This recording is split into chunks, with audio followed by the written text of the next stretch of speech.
Today we're going to work on 4.4, and it's going to include solving equations where we have radicals. And most of what we're going to do is just kind of an extension of what you've seen before, but there is one little trick at the end that that we need to look for. So let's say I had the square root of x equals 3. What would the answer to that be?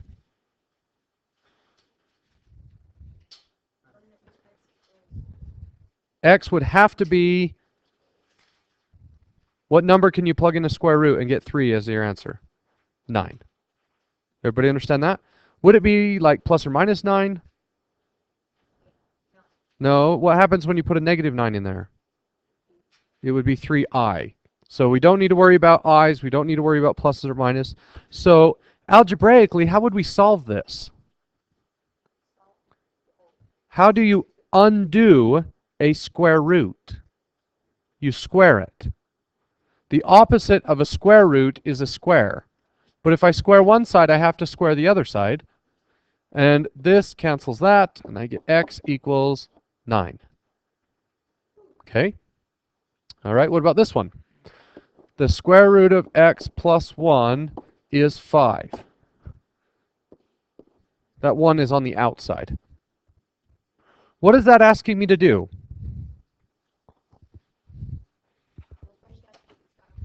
Well, let's not look at it algebraically. Just what would the answer be if we were to just look at it? What is the equation actually doing? So what is this? What's happening here? We're taking the square root of an unknown number, and then what do? We add 1 to it, and the answer is 5. So without that plus 1, it would be 4. And what number square rooted is 4? 16. So the answer is 16. Do you understand how that works? So we take the square root of a number, whatever that is, we add 1 to it, and that equals 5. So the original square root had to be worth 4. And the only number you can square root and get 4 is 16. So the answer is 16. Algebraically, how would you solve that? Subtract 1, and I get the square root of x is equal to 4. Square both sides, and we get x equals 16. Okay, does that make sense? All right, what about this? The square root of x plus 2 equals 7. Nope. Yeah, this one's a little bit different. So what does the equation do? What's happening here? We're square rooting some number plus 2, and the answer is 7. Well, the square root of what number is 7? 49. So we're taking the square root of 49, but it says we're taking the square root of some number plus 2 equals 7. So what value for x will make this work? 47. Right? Because 47 plus 2 is 49, and the square root of 49 is 7. Okay? So algebraically, I square, this cancels this, and I end up with x plus 2 is equal to 49. Now I subtract the 2, and x equals 47. 47. That's okay. We just won't trust you to count up my... When you're flipping burgers, we just won't put you at the cash register. All right, now, there is a slight chance of a problem. Okay? Let's do this. What if I had x minus 1 square rooted plus 2 equals negative, let's say 3. How would you solve that algebraically? Subtract the 2 over, and I get the square root of x minus 1 is equal to Negative 5. Now what? Square both sides, and I get x minus 1 is equal to 25. And then I add 1, and I get x is 26. Nope. Plus or minus only occurs when you start with an x squared. When you start with the square root of x, you don't have to do plus or minus. Okay. Now, there's a problem. Let's take this 26 and put it back in the original equation. So we're going to stick it in here. 26 minus 1, 25. The square root of 25 is 5, and 5 plus 2 is 7. Oh. This is not an I problem. It's not a plus or minus problem. The answer we found simply didn't work. So this equation has no solution. There is no answer that will work. There is no x value that makes this work. Okay? So what happened? Well, we skipped right over something that is totally undoable. Okay? I started off, I subtracted 2, and I ended up with this. Oops. I ended up with this statement right here. Do you see a problem with that? When I square root a number, what kind of answers do I get? Not necessarily. If I square rooted 20, I would get a decimal. Not all real numbers. Can the square root of x minus 1 equal negative 5? What number can you take the square root of and get negative 5? It has to be positive. So what are my options? I want to know the square root of something is negative 5. Let's try 25. The square root of 25 equals 5. That didn't work. Let's try negative 25. That's 5i. I'm out of options. Okay. Well, what does the square root of x look like? The square root of x is this graph, correct? What does y equal when x equals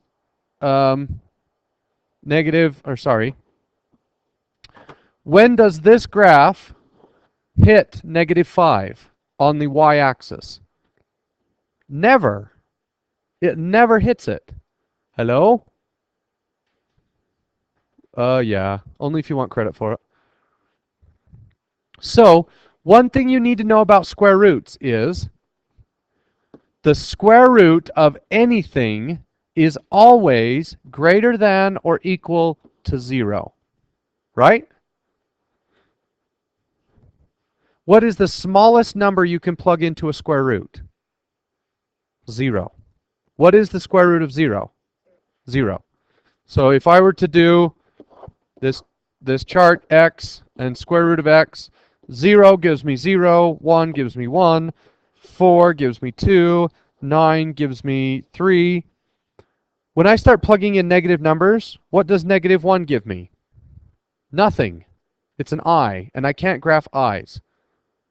Right? So there is no way for this to be negative. It can't happen. So you need to be careful when you are working with square roots and make sure that the square root never equals a negative number, because that can't happen. Okay? So watch this. The square root of x plus 1 minus 5 equals negative 2. Can that happen?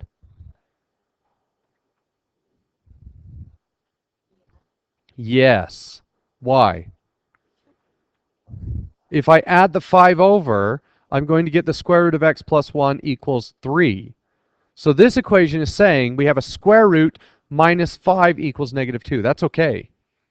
Because when I add the 5 over, I get the square root of x plus 1 is equal to 3. can a square root equal 3? Yeah. I square both sides, and I get x plus 1 equals 9, minus 1, minus 1. X equals 8. Is that going to work? Let's try it. 8 plus 1 is 9. Square root of 9 is 3. 3 minus 5 is negative 2. Okay?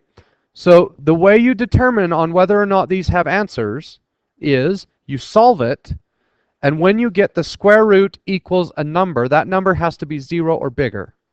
If it's not, then there's no solution. But sometimes you get two answers, and sometimes it's not very obvious when you solve the problem to know if the answers are going to work. So you have to plug the answers back in. So let me work some examples from the book. What if I had x plus 1 is equal to, oh, that's a pretty, okay, let's do this. 2 times the square root of x plus 1 is equal to 4. Is this possible? Can 2 times the square root equal 4? Yes. How do I solve this? Nope. I can't square it yet. I got to get rid of the 2. Divide by 2.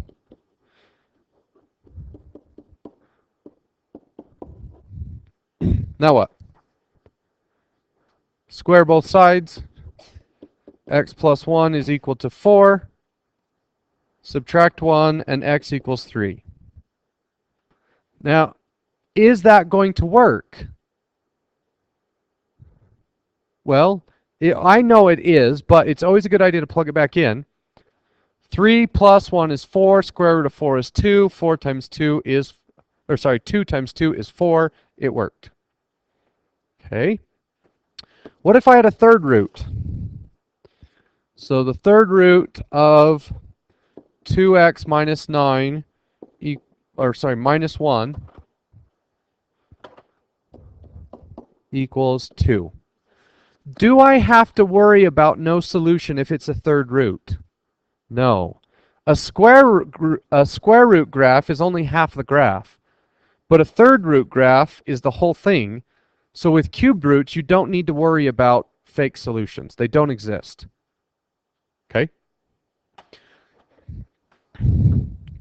All right. How do we solve this? Add 1. The cubed root of 2x minus 9 is equal to 3. Now what? Cube it, and the cubed root and the cube cancel, and I get 2x minus 9 is equal to 27. Add 9, and I get 2x equals 18, 36. Divide by 2, and x equals 18. Do I have to plug that back in? You always can, but with the third root, you don't need to. Right? But if you plug it back in, not only will you see if it works, you'll see if it's the right answer. Okay. Let's do one that's a little bit harder.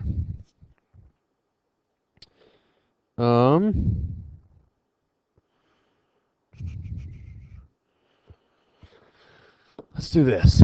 X plus 1 is equal to the square root of 7x plus 15. Okay, everybody write this one down, because this one's kind of tricky.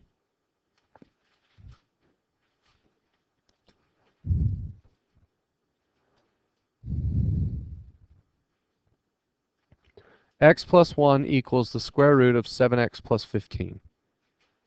What do we need to do? You first have to get the square root by itself, and then you square it to get rid of the radical.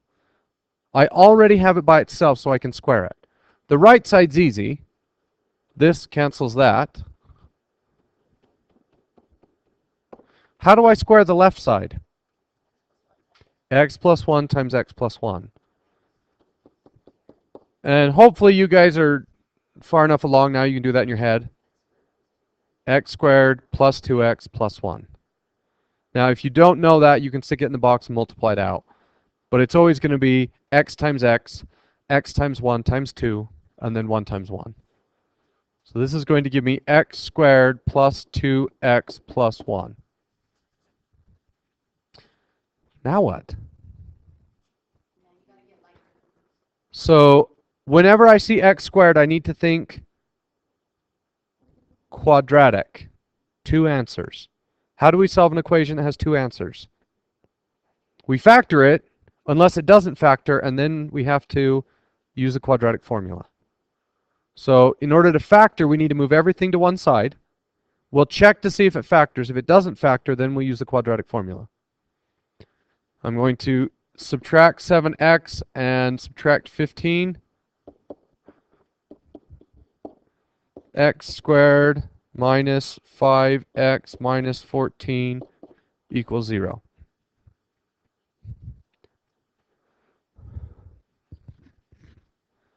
Okay. Does that factor?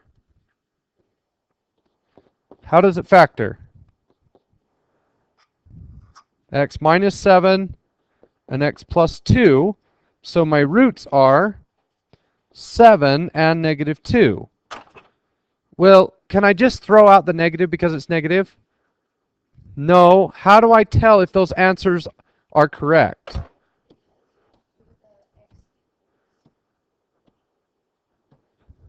So I need to stick them back in and see if I get the same thing on both sides.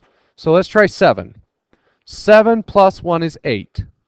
Okay. 7 times 7, 49, plus 15, 64. Square root of 64, 8. This one worked. Okay. Now it didn't work just because it's a positive. Sometimes negative numbers will work, and sometimes positive numbers won't work. Okay. Negative 2. Negative 2 plus 1 is negative 1. 7 times negative 2 is negative 14, plus 15 is 1. Square root of 1 is 1. Did that work? Nope, I got negative 1 equals 1. That's not true. Could I have stopped here and said it's not going to work? When I plug that negative 2 in, I get negative 2 plus 1 equals negative 1. Can that equal a square root? No. No matter what you put into a square root, the answer is 0 or bigger every single time. So we could have stopped at that step and said, oh wait, I have a square root that equals negative 1. That can't happen, and I'm done. Okay. Let me look at your solution set. What if I have a square root equals a square root? So let's say I had 2x minus 4 equals the square root of x plus 1. How do I solve that? Square both sides. And I get 2x minus 4 equals x plus 1. Subtract x. Add 4.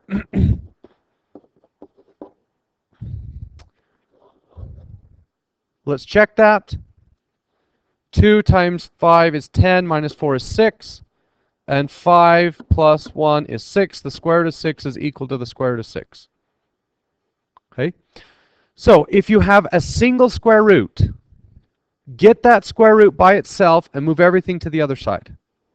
If you have a square root equals a square root, just square both sides and it goes away. But what if you have 2 square roots and another number out there? Well, it's kind of a mess. So there aren't very many of these, but write this one down. The square root of x plus 2 plus 1 equals the square root of 3 minus x. So let me say it again. If I have just this, a square root with some numbers, move everything to one side and square it, and that will get rid of the square root. If I have a square root equals a square root, you just square both sides and then you solve. Those are really easy. But If you have two square roots and a constant or anything else, a variable, then you're going to have to square twice. And the way you want to do it is get one square root by itself and square both sides. And then you're going to isolate the other square root and square both sides. And it's kind of a mess. So pay close attention to this. I have one square root by itself. That's good. So I'm going to square both sides. The right side comes out really nice. 3 minus x. But how do I square the square root of x plus 2 plus 1? Well, it's going to be the square root of x plus 2 plus 1 times the square root of x plus 2 plus 1. Right? Do you see how messy this is going to be? What is this? Just x plus 2. A square root times itself is just the inside. So I have x plus 2. That wasn't too bad. That's 1 times the square root of x plus 2, which is just the square root of x plus 2. Okay? What does this give me? The same thing, plus the square root of x plus 2. And then what does that give me? Plus 1. Now, I've eliminated one square root, and then I have this nasty equation on the left side. I need to simplify. So these turn into 2 copies of x plus 2. And what do I want to do with all the other things? What do I want to do with the x, the 2, and the 1? Move them to the other side. So I want to get this second square root all by itself, so I move everything to the right side. So I'm going to subtract 2 and subtract 1 and subtract x. So that gives me negative 2x plus 0, right? Yeah. Now what should I do?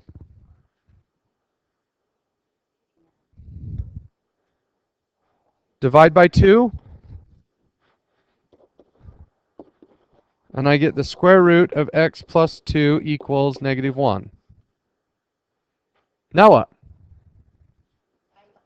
Square both sides. Oh, negative 1x. Thank you. So I square both sides. And I get x plus 2 is equal to x squared. Now what? I see x squared, which makes me think quadratic. How do we solve quadratics? Get everything on one side and factor it. If it doesn't factor, we use the formula. So this will be x squared minus x minus 2. Does that factor? That would give me x minus 2 and x plus 1. So my roots are 2 and negative 1. Okay, does everybody understand the process? If you have square root and numbers or variables, you isolate the square root and you square both sides. And then you solve, and then you check to see if your answers work. If you have square root equals square root, then you just square both sides and solve. And that one you don't even need to worry about plugging it in. It will work every time.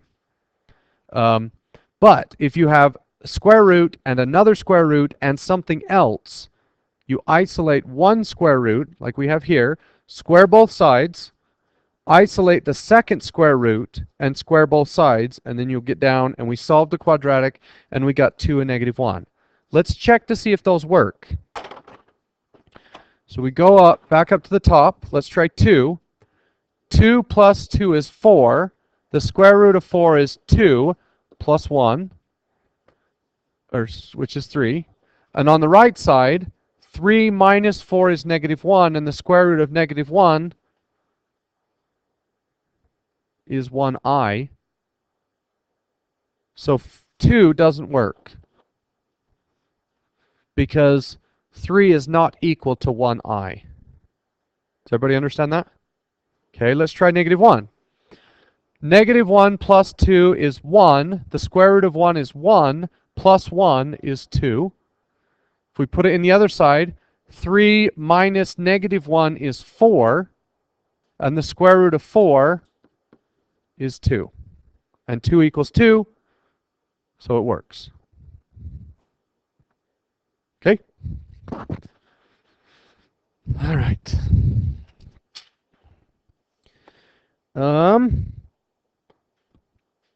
I want you to do 3 through 35 odd. 4.4. Yep. So 4.4, 3 through 35 odd.